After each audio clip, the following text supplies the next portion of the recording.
Ohayo gozaimasu minasan! So for today's video, late na nga tayo nakabangon kasi maaga din talaga ako nagising. At noong mga oras na to talagang paulit-ulit na nagmamayaw yung pusa ko para gisingin lang ako. Breakfast na daw kasi kailangan na niyang kumain kaya talagang dapat bumangon na ako. So pagkatapos ko bigyan ng pagkain or ng cat food yung pusa ko, agad naman akong dumiretso sa kusina para maghilamos.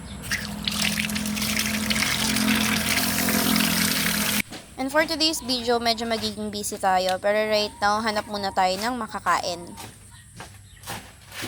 Siyempre, hindi naman tayo pwede lumabas ng bahay ng ganyan-ganyan na lang, Mi. Dapat naman mag-ayos ka kadalaga mong tao tapos ni makeup or konting pulbos wala. Halos ganito din kasi yung araw-araw na routine ko, especially pag hindi ako tinatamad. Konting suklay, lagay ng powder, blush on, tapos lipstick lang. Diba, napakasimple lang. Hindi mo naman kailangan maging grande, kahit nga polvo, pwedeng-pwede na eh. So now that we're all set, tara na lumabas. Makapal na pes, check. Bag, check. Ngayon, bibili tayong milk tea. Now, hantingin natin yung papa ko kasi siya ang driver ko. Anyway, sira nga din pala yung motor ko. Milk tea is cancelled kasi wala pala akong driver, wala si mama at papa, pumunta sila ng Sapang. Kaya samahan nyo na lang ako right now na maglinis ng mga alaga kong baboy. So ito na nga ang kwento. So diba sinabi ko sira yung motor ko. Paano baga naman kasi 3 years na yung motor na yon. Napalitan ko na yung likuran niya pero yung harapan hindi. Kaya hindi ko magamit. Undecided pa ako kung bibili ba ako ng bagong gulong o bahala silang bumili at sila naman ang gumagamit. Kaya ayun, since lagi naman ako nagpapahatid kay Papa, hindi ko na inaayos yung motor. Bahala siya sa buhay niya. Nakakunin ng babaitang ito. Dumating na rin yung mama ko at may dala silang brownies na pasalubong. So, right now, since nandiyan na si Papa, alis kasi sila. Bibili muna ako ng milk tea para may merienda ako. Kaya, let's go. At ayan na nga, natenga ang babae. Paano baga naman kasi yung driver natin dito, mga mimakis, nakikipagtsekahan pa about sa rabies at sa mga baboy. And finally, after ng ilang minuto, dumiretso na din kami para pumunta na sa palengke at makabili na ng milk tea. Ate, isang order nga po ng Okinawa. Pad po ng pearls.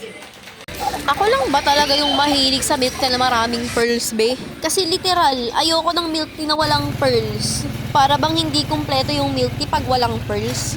So, ayun na nga, after ko mabili yung milk tea ko, dumiretso naman kami para bumili ng ulam.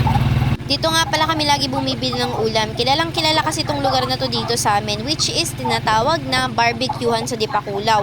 Meron kasi sila mga barbecue, tas iba't ibang putahe na ng pagkain, which is kompleto recados talaga. Diba? Sino bang hindi matatakang pag ganyan yung nakikita mo, be? Amazing, Dr. Chop suey yun, no? At ito na nga ang atake. Ilang araw na kasi talaga ako nakikrave ng chop suey, be. Literal. Tingnan mo naman, napakaraming putahe. Ang binili nga pala dyan ni Papa is yung munggo. Sa akin naman, nag-order ako ng chop suey. Syempre, ang chop suey. Alam nyo kung ano masarap sa chop suey? Pag ang halokbe, yung atay ng manok. Favorite ko yun. Nawat nabili na natin ng chop suey, bayad na tayo at diretso na para umuwi. Opak, di ba ang pretty? Be, flash on lang yan, te. Teka, ito pa. Be, di ba pauwi kami? Yung sabaw na kasama nung ulam nung sa papa ko, nahulog! Abay, malay ko ba bakit hindi naman kasi niya pinahawak sa akin? Ayun tuloy, nahulog. Walang pagkain yung aso. Ante, nahulog pa yung sabaw mo, kaya yung sabaw na lang dito. Buti na lang talaga nang hingi din ako ng sabaw, kaya yung sabaw na lang dun sa ulpe ibigay ko para may pagkain yung mga aso. Ito po. At ayan, finally, makakain ko na at matitikman ko ng chop suey na ito. Nothing beats the first step. Charot. So now, natapos na ako kumain, tapos na ako mag-milk tea. Papakainin naman natin yung alaga nating baboy. So let's go! And for today's video, magpapakain tayo. Sasama natin tong gwapong tao na to. So, let's go! Okay? So, kung makikita nyo, napakasukal na ng bukid kasi hindi na oras maharap magmawer or lasunin yung damo. So, ayan. Ayun yung baboyan. Say hi kay Bantay. That's Coco. So, andito na tayo sa baboyan. Say hi to my baboys. This is Chinese. This is Filipino. This is Happy. Okay, so ito yung pagkain nila. Wow! Puro na yung pinapakain ko, hindi ko na hinahaluan ng darak. So, ganyan karami, isang set.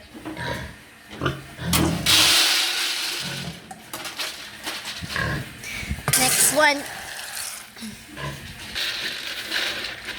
Diba?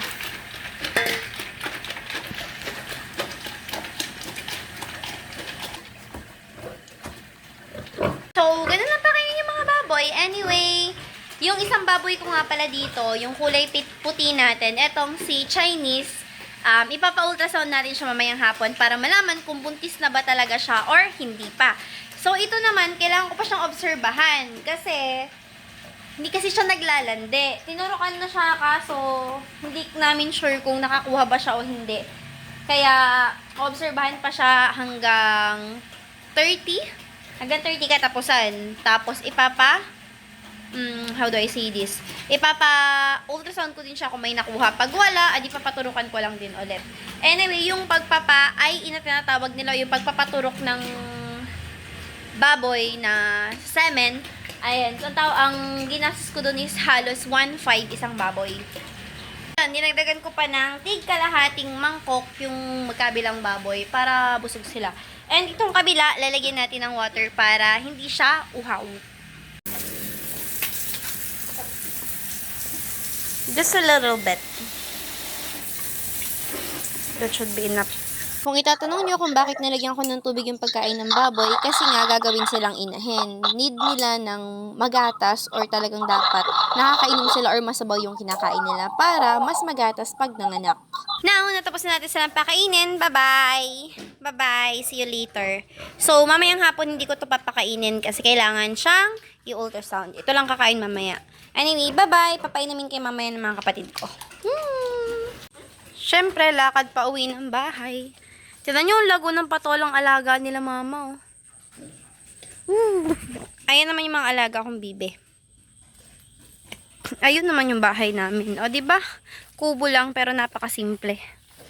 And now that I've already done all the tasks that I needed to do, start naman para mag-aral na ako or tuloy na ang pag-aaral ng aking Nihongo lessons. Notebook check, ballpen check, camera check. My mind is set. Let's go!